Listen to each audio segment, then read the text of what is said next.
Hey, welcome back. It is a throwback Thursday on Liquid Lunch. The Dow is getting thrown around quite significantly this morning. I should say, it was down about 300.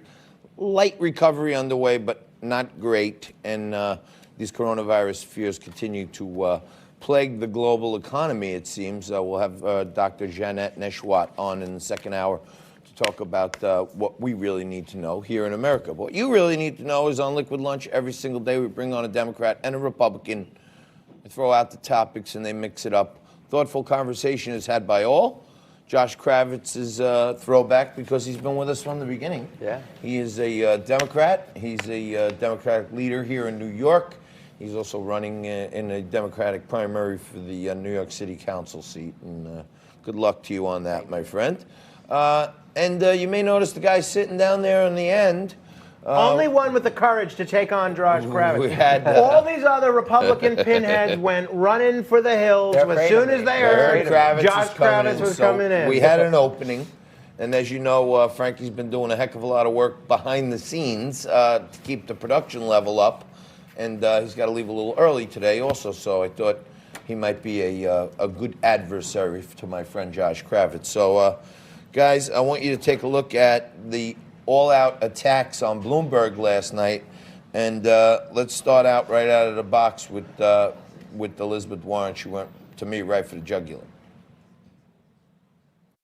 2 weeks ago, we were awarded, we were voted the the best place to work, second best place in America. If that doesn't say something about our employees and how happy they are, I don't know what does. Senator Warren, you've been critical of Mayor Bloomberg on this issue. Yes, I have, and I hope you heard what his defense was. I've been nice to some women. That just doesn't cut it. The mayor has to stand on his record, and what we need to know is exactly what's lurking out there. He has gotten some number of women, dozens, who knows, to sign non-disclosure agreements, both for sexual harassment and for gender discrimination in the workplace. So, Mr. Mayor, are you willing to release all of those women from those non-disclosure agreements so we can hear their side of the story? We have a very few non-disclosure agreements. How many is Let me that? finish. How many is that? None of them accuse me of doing anything other than maybe they didn't like the joke I told. And let me put, there's agreements between two parties that wanted to keep it quiet, and that's up to them. All right, Josh, I'm going to go to you first because this guy's on your team. He's doing a lot of stumbling, bumbling, muttering, mumbling. He wasn't getting his answers out clean, and I think this is going to be his Achilles, the NDAs. I had people over at my house last night to watch the debate, and they were talking over it, so I missed this part, but I could see by the facial expressions that something had definitely happened, and now that was the first time I saw it. Yeah, that was bad. I don't think Bloomberg is on my team. I don't really think of anyone on my team. I mean, he's a member of the Democratic Party. He's running for the Democratic Party nomination. The team right now. It's not about teams. It's about what's best for the United States. I'm not voting for Bloomberg. I don't think he's the best person for the job. But what I do think... Well, welcome to Team Trump. But what I do think... Well, I'm not going on Team Trump. But what I do think is when you talk about the Hillary-Bernie debates that they had, Bernie is so single-mindedly focused on the economy and bread and butter issues, which is a fine way to be. But Hillary had baggage, and she didn't attack it at all. And that would have been useful because it would have been passé for Trump to have been talking about her emails. If Bernie had brought it up and it had been litigated 6 months earlier, it would have said, you're using a Bernie Sanders attack from 6 months ago? But when Trump was weaponizing it in October of 2016, it was useful. So that vetting is valuable. Bloomberg needs to be vetted like all the other candidates are, and I think the 2016 primary where it seemed like a fait accompli that Hillary had it and Bernie wasn't going to attack her harmed the Democrats. So Well, I think it's healthy. Look, Bloomberg used to be on my team because he used to be an independent until 2 years ago, and before that, of course, he was a Republican. So I was a Bloomberg supporter until he stole that third term. But I think it would be tough to argue that Bloomberg did well last night. He's the only candidate that I don't think you could make any possible case won the debate last night. He looked awful. He looked disinterested. He looked bored. He looked unprepared. He lost the debate. Now, I'm not sure that that's fatal for him winning the nomination. If Bernie wins in Nevada and then wins again in South Carolina, I think you're going to see everyone that's not in that hard left progressive socialist wing of the Start party lining up for his cash. rally behind Bloomberg as the Stop Bernie candidate. And I think the biggest winner in a lot of ways was probably President Trump, watching one person, again, not even a Democrat, Bernie Sanders, whose policies are unsellable to moderate voters and Republicans, and one person, Mike Bloomberg, who may have a winning message but has no ability to deliver it.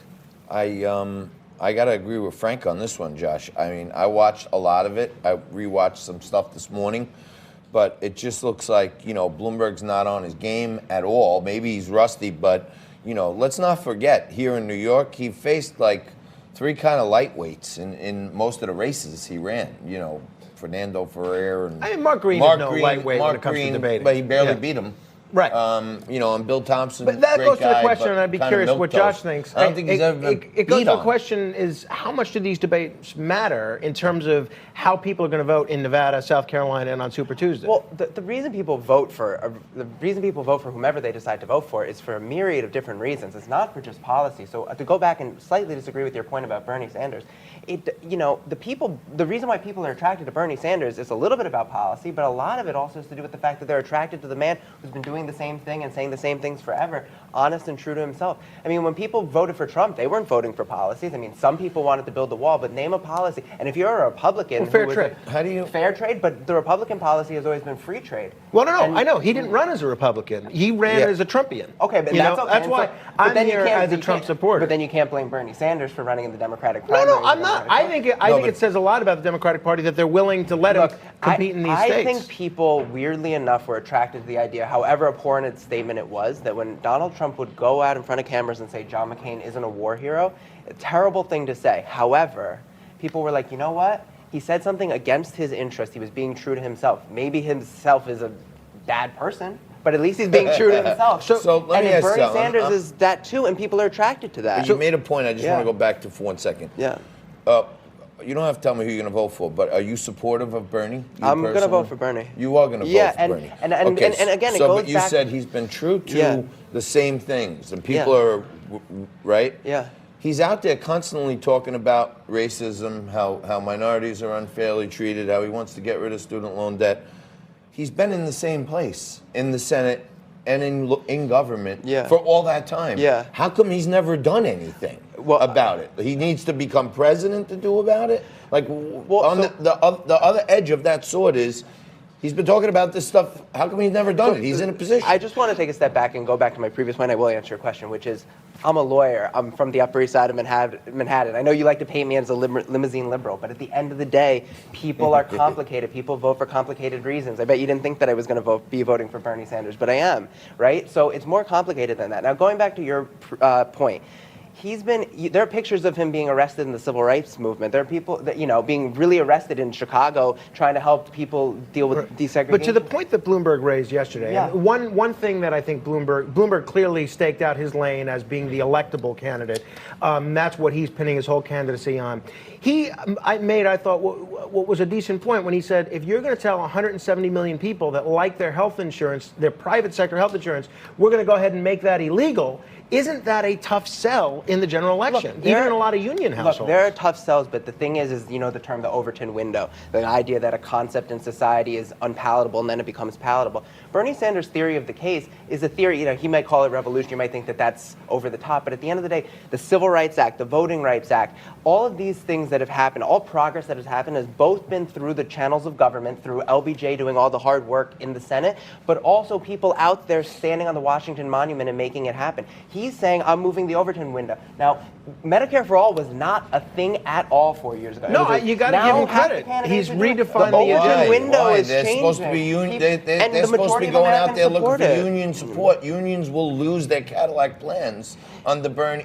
It doesn't mesh up. But hang on. Yes, I thought this was a good contrast. Yeah. Let's take a look at when Bloomberg and Sanders kind of had a little face-off about socialism or communism or whatever each of them want to refer to it as. Sure. Donald Trump gets $800 million in tax breaks and subsidies to build luxury condominiums. That's socialism for the rich.